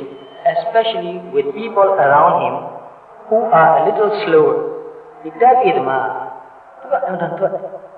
တော့နည်းနည်းနေတဲ့စိတ်ဖြစ်တယ်သူက impatient စိတ်ရှိစိတ်တူ causes him to take over jobs from them သူတို့ကအားမရတော့နည်းနည်းနှုတ်ငါပဲလုပ်တော့သူတို့လုပ်တယ်ကိုယ်ကယူပြီးလုပ်တယ်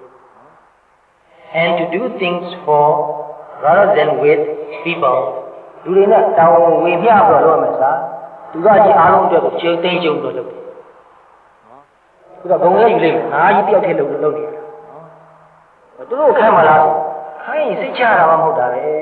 သူတို့ကလုပ်တာမှမသေးကြဘူးအေးအဲ့ဒါလို့ဆိုရင်တော့ယူပါများများသာယူအမြန်သိမ်းပါပဲ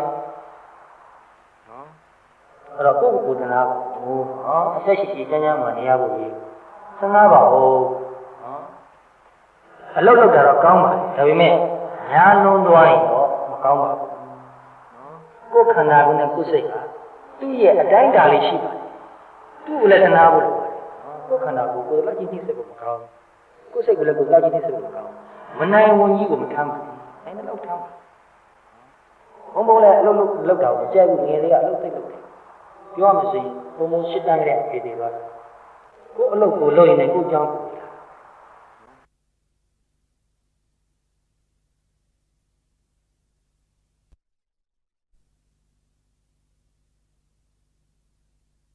not overly ambitious and not prone to develop stress-related illnesses. But that be the matter, stress နဲ့ပတ်သက်တဲ့ယောဂဖြစ်ဖို့ရအလားလားနည်းတယ်။သူကစိတ်အေးအေးပဲလုံးနဲ့တော့လုံးနေအဲ့လိုမဟုတ်ဘူးနော်။သူကပြင်းတာကိုကောင်းတယ်လို့မဆိုလို့နော်။တက်အေးနဲ့တက်ပြီးဒီကြားထဲမှာနေနိုင်တော့တော်ကောင်း။ဒီတက်ကလည်းစိတ်ပြင်းလွှားကြီးပြီးအလုံးမလုံးလည်းမကောင်းဘူး။တော့ကြသမင်းစားပြီးတရေအိတ်နေပြီတရေတွေမကောင်းနှစ်ရေသုံးရေတော့အိတ်တော့တခုလောက်ပါတော့နေပါအောင်ဖြည်းဖြည်းပေါ့အဲ့လိုစိတ်လည်းမကောင်းဘူးနော်အဲ့တော့လှုပ်တော့လှုပ်ပါသို့တော့အမြဲတမ်းကိုယ်ခန္ဓာကိုယ်မေးပါခန္ဓာကိုယ်ကမခံနိုင်တော့ဘူးလို့စိတ်ကပြလာတယ်ငါးပါလျှော့လိုက်ခန္ဓာကိုယ်ကပြန်ပြောနေတယ်နော် heart ကပြန်ပြောနေတယ် lungs ကပြန်ပြောနေတယ်ခေါင်းကလည်းပြောတယ်ခေါင်းတော့တင်းလာပြီးကြက်လာတယ်နော်ခေါင်းမိုးသလိုနောက်သလိုတောင်ဖြစ်လာတယ်အဲ့ဆိုရင်တော့နားထောင်နော်သူများစကားနားထောင်ခြင်းနေနော်ကိုယ်ခန္ဓာကပြောတာတော့နားထောင်ပါမတက်နိုင်တော့ပါဘူးပြန်မနေပါပြီဆိုတော့နားလိုက်ပါတော့လျှော့လိုက်ပါတော့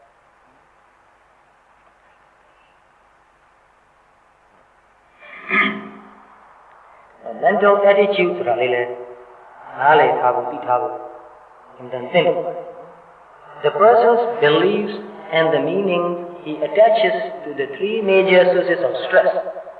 major sources of stress သုံးခုရှိအဓိကသုံးခုရှိ physical social and psychological physical ဆိုတာရုပ်ပိုင်းဆိုင်နော်ဘာမှဒီမှာဖြစ်ပေါ်နေတဲ့ရုပ်ပိုင်းဆိုင် social ဆိုတာတော့ဘာမှဒီမှာရှိတဲ့လူတွေကိုပြောတာနော်မိသားစုဖြစ်ရင်ဖြစ်မယ်လုပ်ပေါ်ခင်ပဲဖြစ်ဖြစ်ဘယ်သူဖြစ်ဖြစ်လူတွေကိုပြောတာ psychological ဆိုတာကျတော့ကိုယ့်ရဲ့အတွင်းစိတ်နော်ဒီသုံးခုလုံးကအကြောင်းဖြစ်တယ်ဆိုတော့ကိုယ်မှာတစ်ခုခုပြန်မလာရင်သုံးခုလုံးကိုစဉ်းစားတစ်ခုတည်းစဉ်းစားရင်တော့မှားတယ်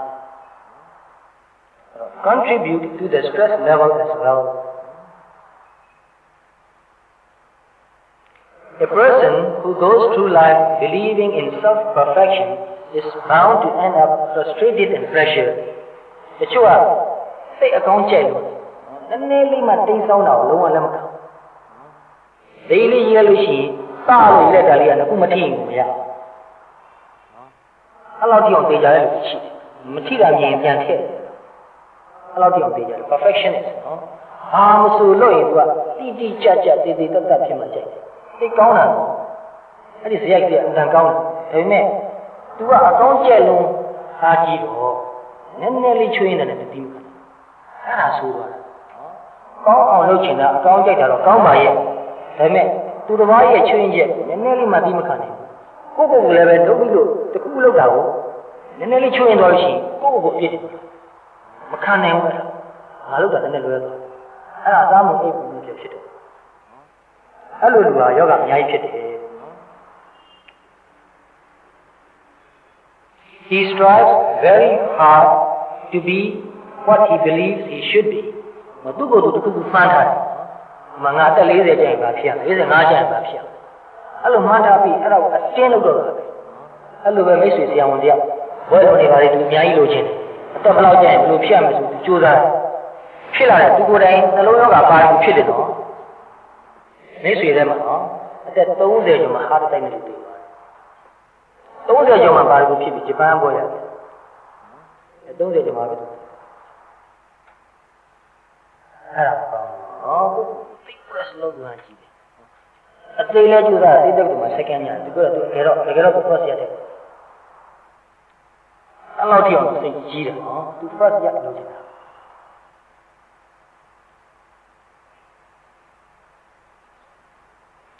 သဘောထားချုပ်နော် everybody must like me တချို့လူတွေသဘောထားအဲ့လိုရှိနော်လူတိုင်းကငါ့ကိုခင်ရတယောက်ကသူ့မခင်ဘူးဆိုရင်အဲ့ဒါသူမခံနိုင်တော့သူ့ကိုမခင်ချင်းနေပြင်ရင်သူ့ကိုအပြစ်မြင်တာလို့ပြောတာနော်ဒါသူ့မှာချွင်းချက်ရှိတယ်သူကမကောင်းဘူးသူလိုဝေဖန်နေလို့အဖြစ်မျိုးကောက်လူတိုင်းဟာလူတိုင်းကိုခင်ဘုရားဟောတော်မှာလူတိုင်းမရှိအမှန်တန်ချစ်စရာခင်စရာကြီးညိုစရာလေးစရာလေးစားစရာကောင်းတယ်ဘုရားတော်မှာဘုန်းတော်ရှိတယ်အသက်အန္တရာယ်ဖြစ်အောင်ရန်ရှာရသူရှိတော့ငါ့ကိုလည်းလူတိုင်းကတော့မချစ်နိုင်ကိုသားသမီးတော်သားသမီးချင်းတယောက်နဲ့တယောက်ချစ်တာမတူဘူးကိုချစ်တာရှိတယ်ရော့တာရှိတယ်တချို့ဆိုမိဘနဲ့သားသမီးတော်မှတော်တော်ကိုမုန်းလို့ဖြစ်နေတာတောင်းရှိတယ်နော်အဲ့တော့ကိုယ်ကိုလူတိုင်းကချစ်ရမယ်လို့မျိုးလင်းချက်ထားရင်သိစင်းရချစ်တယ်ရှိတယ်မုန်းတယ်ရှိတယ်ကိုကတမန်ကမုန်းအောင်တော့လုပ်ပါသူဟာသူကျင်တတ်တာရှိတယ်ပဲတဲ့ People must love me because I need love. ဒီရငါ့ကိုချစ်ရဘာလို့လဲငါအဲ့ချစ်တာကိုလိုချင်တာအဲ့တော့တချို့ကအဲ့လိုချစ်တာကိုလိုချင်တော့သူများကိစ္စတွေလိုက်လုပ်ပေးသူယူဆတာကသူတို့ကိစ္စကိုငါလိုက်လုပ်ပေးရင်ငါ့ကိုသူချစ်အဲ့တော့လူဝင်လည်းလုပ်ပေးတယ်မလူဝင်လည်းလုပ်ပေးတယ်အတင်းအကျပ်လိုက်လုပ်ပေးတယ်သူများကိစ္စအဲ့တော့အဲ့လိုလုပ်တဲ့လူကဘယ်လိုဖြစ်လာလဲကြာတော့အဲ့လိုလုပ်ပေးနေတာကိုပဲစီးပိုးတယ်တင်စည်းတယ်ကောင်းမှုတယ်ခြေလေတယ်လို့ယူဆတာနော်ကျုံမှုသလားပဲခံစားဖို့လားနော်ကို့မှာမလိုပဲနဲ့အတင်းကလုပ်ပေးနေကြားတဲ့ခါကျတော့ဒါကဘဝထဲမှာတက်တက်လာဝင်ဆွတ်နေတာဒါခြေလေနေတာပဲငါဒါမှမလိုတော့သူကဘာလို့လုပ်ပေးနေတာမေးတဲ့ကူမေးဒီမေးမင်းတို့အကြည့်နေလို့ကြာတော့မိခါဆိုစိတ်တူတာအဲ့လိုစိတ်တူတဲ့ခါကျတော့ကိုယ့်ကိုချစ်အောင်ခင်အောင်ဆိုတော့ဒီများကိစ္စလည်းသူကဘယ်လိုပြောမလဲဒီငါကတော့သူတို့အတွက်စေနာမေတ္တာတွေထားပြီးလုပ်ပေးလိုက်တာသူတို့ကတော့ကျေးဇူးကမ်းတယ်အဲ့လိုပြောတာကြားတော့ဆက်ဆံရနေနဲ့ပြက်လာဒါကြောင့်ကိုယ့်ကိုလူတွေချစ်စေခြင်းလို့ဆိုတော့အတင်းကြပ်ကြီးသူတို့ကိစ္စတွေလည်းမလုပ်ပါနဲ့သူတို့လိုအပ်လို့ကိုကြီးတောင်းလာရင်တက်နေတဲ့ကိုကြီးကိုပေးလိုက်ပါဒါပေမဲ့အဲ့ဒီခင်မင်မှုတော့မှပြန်မမျောလဲပါနဲ့အဲ့လိုဆိုရင်တော့စိတ်ချမ်းသာနော်မျောလင့်နေတော့ဒီနေ့တော့သိသိရမှာအေကံမို့ချလူဆိုတာကျေးဇူးကြီးလွန်းသွားလို့ရှိရင်အဲ့ဒီလူကိုတွေ့တဲ့အခါဘယ်လိုဖြစ်မလဲဆိုသူက one up ဖြစ်ပြီးကိုက one down ခံစားပုထုဇဉ်တို့ရဲ့သဘာဝတော့အင်မတန်အသိဉာဏ်ရှိပြီးစိတ်နဲ့သဘောထားကြီးတဲ့ဆိုတော့ဟောသူဟာအပေါ်မှာကျေးဇူးဉာဏ်ကြီးတယ်ပါလားလို့ဉာဏ်တိုင်းတွေ့တိုင်းအဲ့ကျေးဇူးကိုအတိမတ်ပြုပြီးတော့လေးလေးစားစားစိတ်ချမ်းသာတဲ့ဆက်ဆံလို့ရတယ်တာမာအဖြစ်တွေ့သူကကိုယ့်အပေါ်မှာကျေးဇူးရှိရင်သူ့အမြင်ချောင်းလိုက်ဘယ်လိုဆိုသူက one up ဖြစ်သူကအာယုထားတွေကစိတ်များတယ်အကျွေးတွေတင်းတယ်ညာလည်းမဆနိုင်မနဲ့လို့အကျွေးတွေများပြီးမဆနိုင်မနဲ့လို့ကျွေးရှင်ကိုရှောင်းရတယ်နော် အဲ့တော့ဒါတဘာဝပါအဲ့တော့ကိုကသူများကိုအကျိုးဆောင်ရပေးထားတဲ့ခါမှာအဲ့ဒါကိုစင်းရင်မှတ်မထားဘူးပြီးသွားပြီပြီးပလိုက်သူတို့ကကျေးဇူးတင်လိုက်တော့မှအိုးအဲ့ဒါဘာမှတိတ်အေးကြီးကိစ္စမဟုတ်ပါဘူးဒါကျုံနည်းနည်းတွိုင်းဟာလည်းပြင်လိုက်တယ်တော့ပြင်မကြီးအဲ့လိုသဘောထားနိုင်ရင်နည်းနည်းစိတ်ချမ်းသာ Everything I do must turn out right ငါလုပ်တဲ့ကိစ္စမှန်သမျှဟာကောင်းရမှန်ရမယ်နည်းနည်းလေးတင်းဆောင်သွားရင်အိပ်မပြောစိတ်ကြည့်ကြဆင်းရဲသွားတယ်အဲ့တော့မှားတဲ့ခါလဲမှားမှာ To err is human မှားတဲ့လူတော်ပါမမှားတဲ့လူလောကမှာရှိပါအဲ့တော့ကိုကမှားသွားရင်လည်းကိုယ်ကိုလည်းခွင့်လို့ပါသူတစ်ပါးကမှားရင်လည်းပဲခွင့်လို့ပါမှားတတ်မှားပြီးမှားရင်လည်းမဆုံးပါဘူးလားသတိကဉာဏ်နဲ့နေမယ်ဆိုရင်တော့တဖြည်းဖြည်းအမှားတော့နေတော့ Criticism makes me useless ကိုယ်တယောက်ကအပြည့်တင်လိုက်မယ်ဝေဖန်လိုက်မယ်ကိုလောက်ထားတဲ့တစ်ခုခုလွဲသွားတာမှားသွားတာကိုထောက်ပြီးတော့ဒါလွဲတယ်မှားတယ်လို့အဲ့လိုဝေဖန်လိုက်မယ်ဆိုရင်အဲ့ဒီမခံနိုင်တဲ့လူအများကြီးသိရတော့ကိုယ့်ကိုအပြစ်တင်ဝေဖန်လိုက်ခြင်းအပြင်ကိုဟာအသုံးမကျတဲ့ဖြစ်သွားပါဒီတစ်ခုသာလွဲသွားတယ်ကျန်တာတွေမှာကိုလောက်တာတွေကမှန်တယ်အများကြီးရှိပါတယ်အဲ့တော့တယောက်ကကိုယ့်ကိုတစ်ခုခုပြောတဲ့အခါမှာ personal attack လို့ယူဆပါတယ်အလုပ်ကိစ္စမှာရင်အဲ့ဒီအလုပ်ကိစ္စကိုဝေဖန်မှာလူကိုဝေဖန်မှာနင်လောက်တာဒါမှားသွားတယ်ဒါလေးကပြောလို့ရင်ကိုကောင်းပါလေလို့ဒီလိုပြောလိုက်နင်မကောင်းဘူးနင်သုံးမကြဘူးလို့ပုဂ္ဂိုလ်ပတ်ကို personal attack မလုပ်ဘူးကိုယ့်ကိုယ်လည်းလွယ်မလုပ်ဖို့ရနော်သူတစ်ပါးကလည်းမလုပ်ဘူးအလုပ်ကလွယ်ရင်တော့ထောက်ပြရမှာနော်လူကိုအသုံးမကျဘူးလို့မပြောသေးဘူးတချို့ပြောလို့ရှိပါတယ်နင်အသုံးမကျဘူးဒီနေရာမှာသုံးလို့မရပါဘူးအဲ့လိုကတော့မပြောဘူးကိုယ့်ကိုယ်လည်းမပြောနဲ့သူတစ်ပါးကလည်းမပြောနဲ့I must be able to control events, situation, feel. ဖြစ်ရတဲ့အခြေအနေတွေနဲ့လူတွေကိုငါလိုလိုကြိုက်ထားရမှာဖြစ်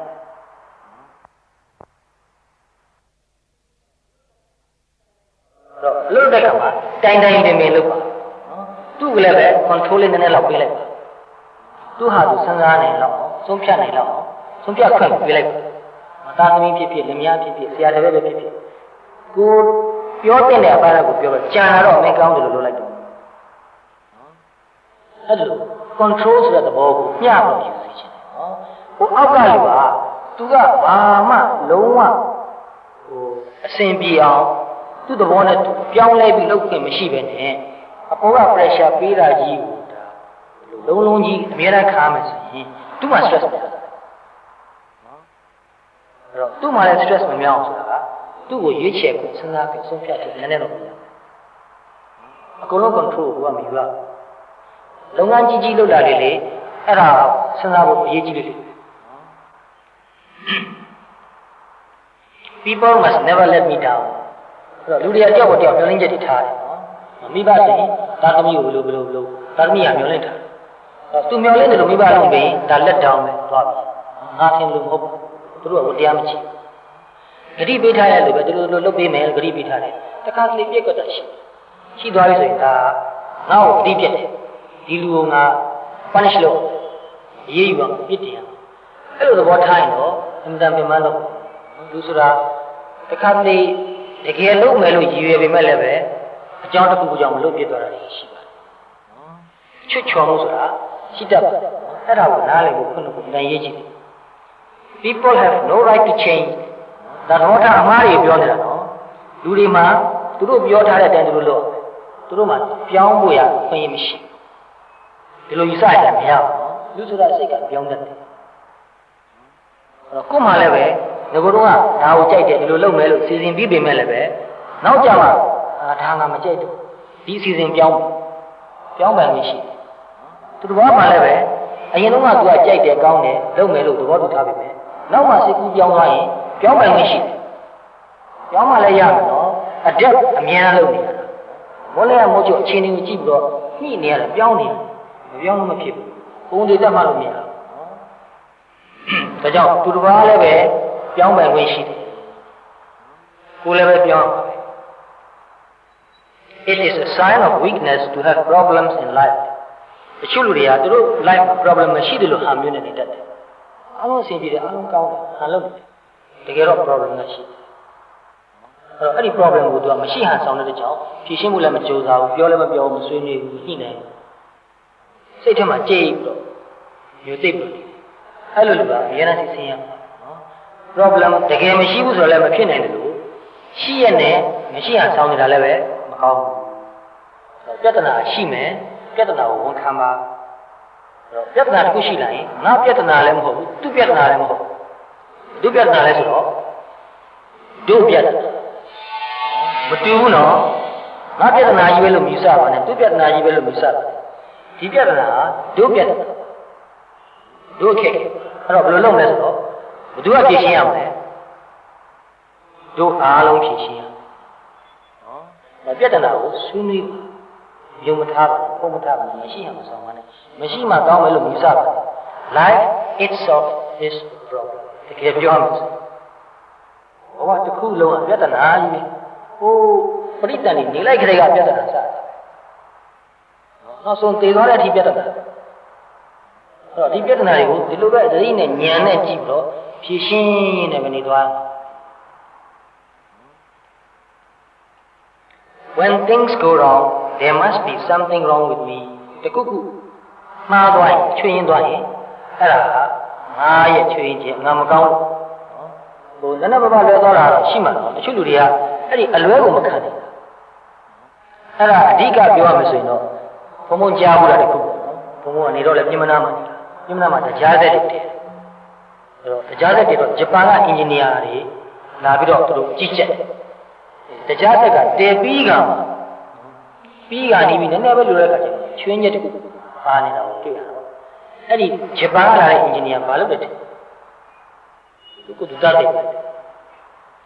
ဖြိုချလိုက်ကိုပြန်လုပ်ပါလားဘလောက်ကုန်နော်ယော်ပေးလိုက်ကိုအဲ့ဒီပစဟုတ်သူကသူတတ်တယ်အဲ့ဒါမကောင်းပါဘူးနော်မမားအောင်တော့ကြိုးစားရမယ်သို့တော့မှားသွားရင်အမှားကိုပြင်မှာဒီလောက်ကြီး serious မဖြစ်ပါနဲ့ It is not worth to die တရားလောက်မကြည့်ကြဘူးလို့ယူဆပါအဲ့ဒါလိုပဲတရားလောက်ဟုတ်တော့မှကျမ်းမာရေးအထိခိုက်ခံလောက်မကြည့်ကြပါဘူး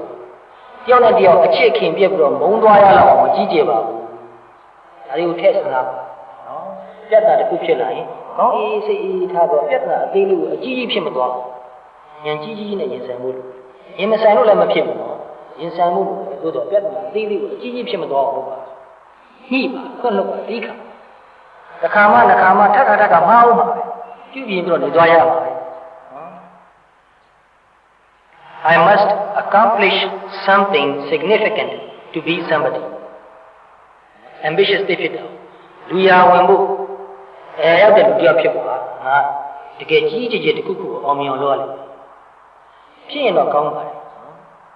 တချို့လူတွေကအမှန်တန်အင်အားကြီးတယ်စိတ်ဓာတ်အင်အားအသိဉာဏ်အင်အားခန္ဓာကိုယ်အင်အားအမှန်တန်ကြီးတယ်အများကြီးလုပ်တယ်တက်သားလေးနဲ့လုပ်လို့လည်းကြားသွားတယ်လည်းရှိတယ်သို့တော့ဒီအောင်မြင်မှုနဲ့ကိုယ့်ဘဝကိုတန်ဖိုးဖြတ်မချလိုက်ပါဒါကိုယ့်ရည်ချင်းကိုတွန်းရတာမလို့ကောင်းပါလားဝန်တာစရာကြီးပါဒါ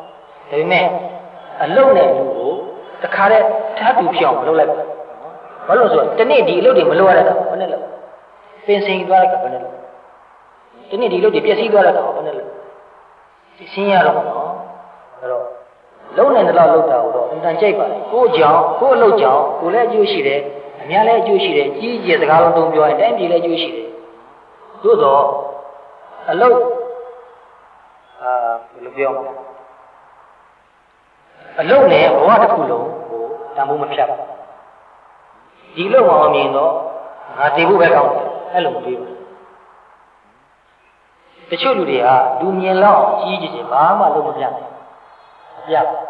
တူးတင်ပြောရမယ်ဆိုရင်တော့တချို့ဘုန်းတော်ကြီးတွေဆရာတော်ကြီးတွေစာလည်းမချတရားလည်းမဟောသူကအေးအေးဆိုပြီးတရားထုတ်တယ်ဘာမှပြတ်တယ်မရှိအဲ့ဒီလူကလောကကျိုးဆောင်မှုလို့ပြောမှာဆောင်းလဲဆိုရင်ကိုသူကဘယ်လိုနည်းနဲ့ဆောင်းနေလဲတရားလည်းမဟုတ်စာလည်းမရေးဘူးစာလည်းမတင်ပေးဘူးစာမချဘူးသူတပါးနဲ့တော်ကြီးနဲ့မှတရားအောက်ထက်တပါးနဲ့နေတာ သူ့ကြည့်ဘာမှမလုပ်ဘူးလို့ပဲပြောလို့ရတယ်သူအင်တန်စိတ်အေးချမ်းအင်တန်တည်အေးချမ်းအင်တန်ရောက်ရဲ့သူ့ရဲ့စိတ်အေးချမ်းမှုကိုကလောကကြီးအေးချမ်းအောင်တနည်းအားဖြင့်ထောက်ကူပြုပါတယ်မမြင်နိုင်တဲ့ဆွမ်းအားတွေရှိပါတယ်တော့ကိုယ့်အိမ်မှာကိုထိုင်နေပြီးတော့အပြင်သွားတဲ့ကိုယ့်ရဲ့မိသားစုကိုဖြစ်ဖြစ်ပေါ့နော်ခင်ပွန်းဖြစ်ဖြစ်ဖေမေဖြစ်ဖြစ်သားသမီးဖြစ်ဖြစ်မေတ္တာလေးကိုအမှန်တန်ကြီးချင်ပါတယ်အကောင့်ထဲဘာမှပြတယ်မရှိစိတ်ကလေးနဲ့ပဲမေတ္တာပို့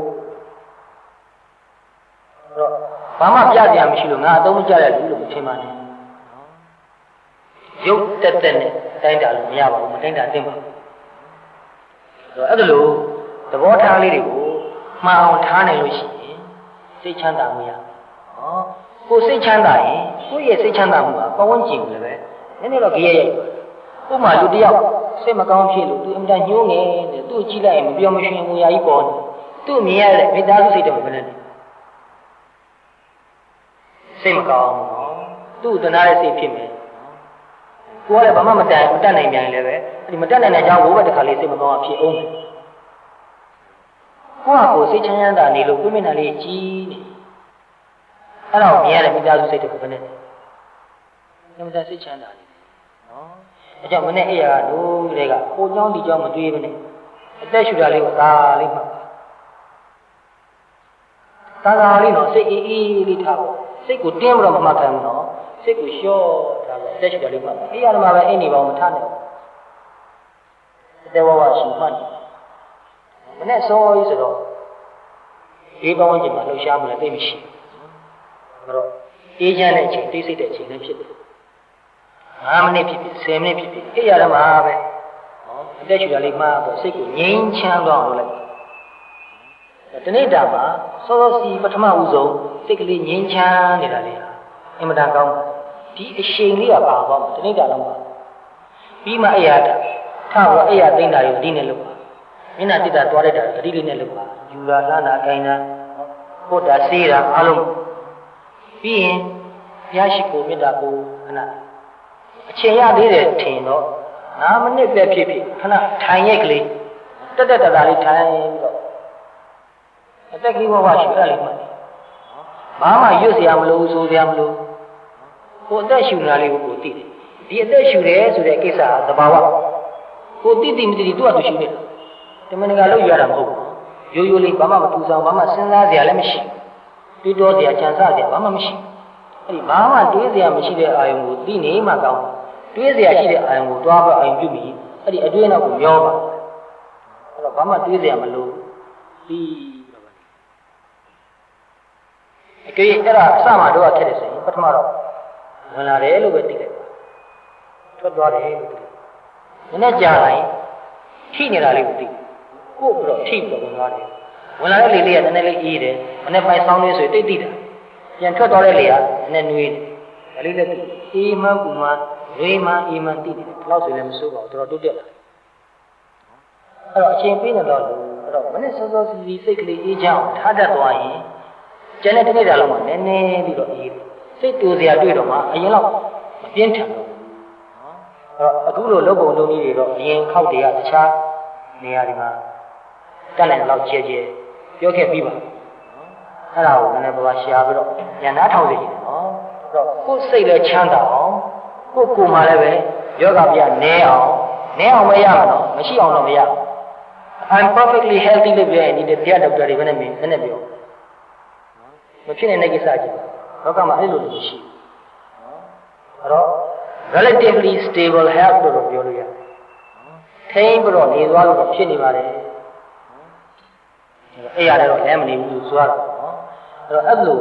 ကျမ်းမာရေးလည်းပဲစိုးစိုးဝါးကြီးဖြစ်မသွားတတိလေးနဲ့ပြီးနေသွားလို့ရတယ်အဲ့လိုနေသွားလို့ရှိရင်ဒီလိုနေတာကိုကကိုယ်ကိုဟာကိုစိတ်ချမ်းသာကိုချမ်းသာနေတာကိုကကုသိုလ်ဖြစ်အဲ့လိုလို့ဆိုကုသိုလ်ဆိုစိတ်ရဲ့ quality ကိုခေါ်တာနော်ကြည်လင်အေးချမ်းချမ်းသာအဲ့ဒီလိုကြည်လင်နေတာအေးချမ်းနေတာချမ်းသာနေတာကိုကကုသိုလ်အဲ့တော့ကုသိုလ်ဆိုတာစိတ်ရဲ့မြင့်မားတဲ့ quality ကိုခေါ်တာပဲအကုသိုလ်ဆိုတာစိတ်ရဲ့နှိမ့်ကျတဲ့ quality ကိုခေါ်တာပဲ quality နှိမ့်သွားတယ် စိတ်ညစ်နေတယ်စိတ်တူနေတယ်စိတ်ရှုပ်နေတယ်ဒေါသဖြစ်နေတယ်ပြစ်တင်နေတယ်စိတ်ထဲမှာရန်တွေ့နေတယ်မကောင်းဘူးစိတ်က quality မကောင်းဘူးအဲ့ဒါအကုသိုလ်နော်အကုသိုလ်ဆိုတာသဘာဝတရားပါလူတယောက်ရဲ့တတ်မှတ်ချက်မဟုတ်ပါဘူးကိုယ်စိတ်လေးကိုကြည့်ပြီးတော့စိတ်ချမ်းသာနေအကုသိုလ်ဖြစ်နေပြီလို့မှတ်ပါစိတ်ဆင်းရဲနေတော့အကုသိုလ်ဖြစ်နေတယ်ဒီနေ့တော့ဒီလောက်ပဲအခြေရတယ်ဒီလောက်ပါနောင်ကြုံတဲ့အခါတွေ့တဲ့အခါစမိစရာဘဝနဲ့ပတ်သက်တာစိတ်နဲ့ပတ်သက်တာပြောပြချင်တယ်နော်ကိုယ့်ဘဝကို quality of life ရင်းမြစ်မှမှနေစေချင်တယ် standard of living တခုတည်းကိုဆိုလို့နော် quality of life ရင်းမြစ်မှနေစေချင်တယ်ဘုံဘုံကတော့ပြောပြရုံနဲ့တတ်နိုင်တယ်နော်စေပလင်းလေးချပြီးဒီဆေးကသိကောင်းတယ်လို့ပြောနေတယ်တောက်ချင်ယူတော့